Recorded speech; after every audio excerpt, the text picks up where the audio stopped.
బలంగా పనిచేయడం, మరొక వైపు సోషల్ మీడియాలో కూడా అంతే స్థాయిలో ఎప్పటికప్పుడు ప్రత్యర్థుల దుష్ప్రచారాలను, ప్రత్యర్థులు చేసే విమర్శలను తిప్పికొడుతూ సోషల్ మీడియాలో కూడా అద్భుతంగా పనిచేసిన మా సోషల్ మీడియా వారియర్స్ అందరికీ కూడా హృదయపూర్వకంగా ధన్యవాదాలు. ఎందుకంటే ఇప్పుడు ప్రసార మాధ్యమాల్లో, ముఖ్యంగా ఈ సామాజిక మాధ్యమాల్లో ఎక్కడికక్కడ మా పిల్లలు ఒకవైపు ప్రభుత్వం కేసులు పెట్టే ప్రయత్నం చేసినా, రేవంత్ రెడ్డి పోలీసులు భయపెట్టే ప్రయత్నం చేసినా ఎక్కడికక్కడ చాలా చురుగ్గా పార్టీ యొక్క ఆలోచనను, బీఆర్ఎస్ పార్టీ గెలవాల్సిన ఆవశ్యకతను వివరించి చెప్పినందుకు సోషల్ మీడియాలో కూడా పనిచేసిన మా నాయకులు, కార్యకర్తలు, సైనికులు అందరికీ పేరు పేరున నమస్కారం. దాడులను, కేసులను, కుట్రలను, కుతంత్రాలను, స్వార్థపరుల రాజకీయ ఎత్తుగడలను ఎన్నిటినీ తిప్పికొడుతూ మరి మొక్కవోని ధైర్యంతో ముందుకు పోయినాం. పెద్దలు కేసీఆర్ గారి బస్సు యాత్రతో నిజంగా చెప్పాలంటే పార్లమెంట్ ఎన్నికల్లో ఒక మలుపు తిప్పింది రాష్ట్ర రాజకీయాన్ని కేసీఆర్ గారి బస్సు యాత్ర. 17 రోజుల బస్సు యాత్రతో 2 జాతీయ పార్టీలు కూడా దిగిరాక తప్పని పరిస్థితి. 2 జాతీయ పార్టీల నాయకత్వాలు కూడా తెలంగాణ చుట్టూ గింగిరాలు కొట్టక తప్పని పరిస్థితి కేసీఆర్ గారి బస్సు యాత్ర కల్పించింది. ఏ జిల్లాకి పోయినా, ఏ నియోజకవర్గానికి పోయినా, ఏ పట్టణానికి పోయినా బ్రహ్మరథం పట్టినారు ప్రజలు. ముఖ్యంగా రాష్ట్రంలోని ప్రతి పాయింట్లో ఎక్కడెక్కడైతే కేసీఆర్ గారు కాలు పెట్టారో దాదాపు 30 చోట్ల, ప్రతి చోట కూడా మరి ఈ బస్సు యాత్రని, రోడ్ షోలను కూడా విజయవంతం చేసిన మా పార్టీ నాయకత్వానికి కూడా హృదయపూర్వకంగా ధన్యవాదాలు. ఆదిలాబాద్ నుంచి అలంపూర్ దాకా ఇవాళ గులాబీ సైన్యంలో గుండెల నిండా కూడా ఆత్మవిశ్వాసం కనబడతా ఉంది. తప్పకుండా 2 జాతీయ పార్టీలకు కూడా ముచ్చెమటలు పట్టించినాం. మొత్తం క్యాడర్ నుంచి లీడర్ల దాకా అందరిలో కూడా స్పష్టమైన ఒక విశ్వాసం, స్పష్టమైన ఒక నమ్మకం. పార్టీ 10 కాలాల పాటు చల్లగా ఉంటుందనే ఒక ధైర్యం, ప్రజల నుంచి వచ్చిన ఆదరణ చూసిన తర్వాత ఒక పూర్తి స్థాయి స్థైర్యం ఏదైతే పెరిగిందో, ముఖ్యంగా కేసీఆర్ గారి పోరుబాటకు జనం నుంచి వచ్చిన స్పందన చూసిన తర్వాత బ్రహ్మాండంగా మరి కార్యకర్తల్లో గొప్ప ఉత్సాహం, కొత్త జోష్ కూడా వచ్చింది.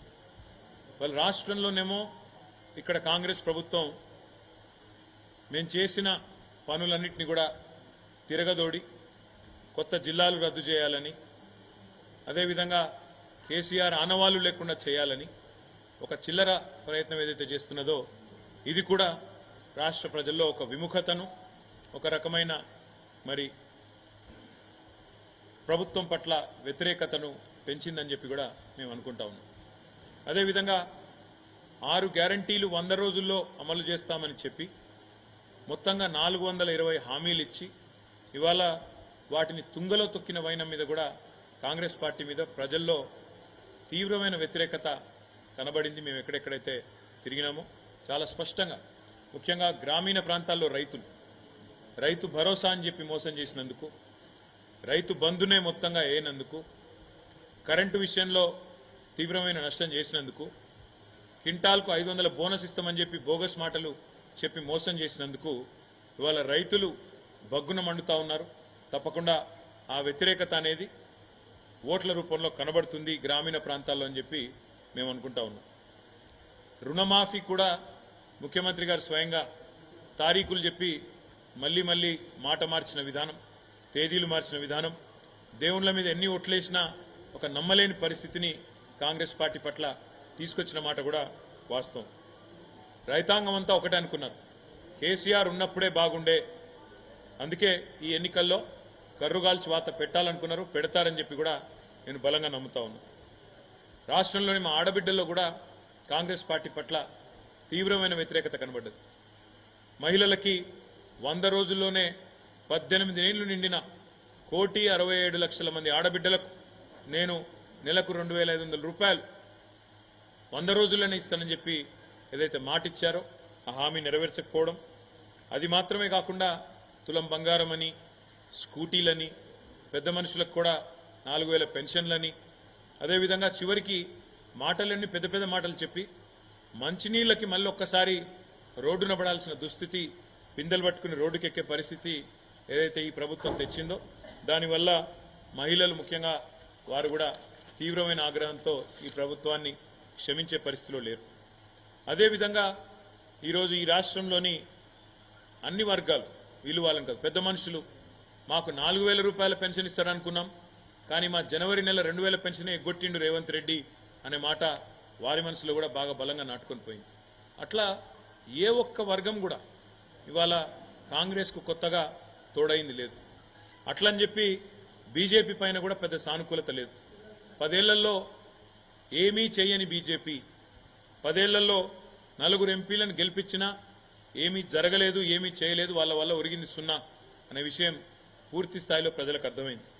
అడ్డగోలుగా పెరిగిన పెట్రోల్ ధరలు, డీజిల్ ధరలు, నిత్యావసర వస్తువుల ధరలు, సిలిండర్ ధరలు ఇవన్నీ కూడా పిరమైన తర్వాత మోడీ గారి ప్రభుత్వం మీద కూడా వ్యతిరేకత కనబడతా ఉంది. మేము కూడా చాలా ఆలోచనతోనే ప్రతి నియోజకవర్గంలో ఈసారి బలమైన అభ్యర్థులను, అందులో కూడా సామాజిక సమతూకాన్ని పాటిస్తూ 17 పార్లమెంటు సీట్లకు గాను 12 జనరల్ సీట్లుంటే అందులో 50% అంటే సగం బీసీ అభ్యర్థులకు కేటాయించి మరి ఒక సామాజిక సమతూకాన్ని పాటించింది, బలహీన వర్గాలకు న్యాయం చేసింది బీఆర్ఎస్ పార్టీ. అదేవిధంగా అభ్యర్థులు కూడా చాలామంది సీనియర్ నాయకులు, బలమైన నాయకులు, బ్రహ్మాండంగా గతం నుంచి కూడా కార్యకర్తలతో మంచి సంబంధాలు, పార్టీతో ప్రజలతో మంచి సంబంధాలున్న నాయకులకు మెయిన్ టికెట్లు ఇస్తే కాంగ్రెస్ పార్టీ మాత్రం చివరి నిమిషంలో వచ్చిన పారాషూట్ లీడర్లు, అందులో ముఖ్యంగా బీఆర్ఎస్లోంచి ఇతర పార్టీలోంచి ఎత్తుకొని పోయిన పారాషూట్ లీడర్లకు కాంగ్రెస్ కానీ బీజేపీ కానీ దాదాపు 6-7 చోట్ల బీజేపీ అభ్యర్థులు మా పార్టీలోంచి పోయిన వాళ్ళే, 4-5 చోట్ల కాంగ్రెస్ అభ్యర్థులు కూడా మా పార్టీలోంచి పోయిన వాళ్ళే. కాబట్టి సొంత పార్టీలోనే, వాళ్ళ సొంత పార్టీ కాంగ్రెస్లోనే వారి పట్ల విముఖత, వ్యతిరేకత కూడా స్పష్టంగా కనబడ్డది. మా అభ్యర్థుల పట్ల సానుకూలత, వారి అభ్యర్థుల పట్ల వ్యతిరేకత.